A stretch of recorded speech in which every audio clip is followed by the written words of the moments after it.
তারা আজকে টিকিট না ছেড়ে তারা বলতেছে আগামী কালকে দিবে, তারা ব্ল্যাকে টিকিট বিক্রি করবে, 200 টাকার টিকিট 500 টাকা করে বিক্রি করবে। আর মাত্র কয়েক ঘন্টা পর পর্দা উঠতে যাচ্ছে এবারের বিপিএল এর 11তম আসরের, যেখানে দম ফেলবার ফুরসত নেই মাঠ কর্মী থেকে শুরু করে আয়োজকদের। তবে যেই দর্শকরা মাঠের প্রাণ, তাদের জন্যই নেই বিসিবির কোনো রকমের প্রস্তুতি।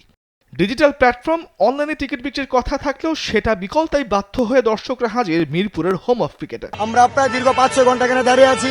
আমরা কাউন্টারে গেছি, বলছে আমাদের টিকিট দিবে, কাউন্টারে গেছি, আমাদের কাউন্টার অফ। তারপর আমরা 2 নম্বর গেটে আসলাম বিসিবি অফিসের সামনে, যে এখানে আমাদেরকে কি করণীয় এবং আমরা কোথায় গিয়ে টিকিট পাবো। এখানে আসার পরে এখন বলছে আমরা অনলাইনে টিকিট পাবো।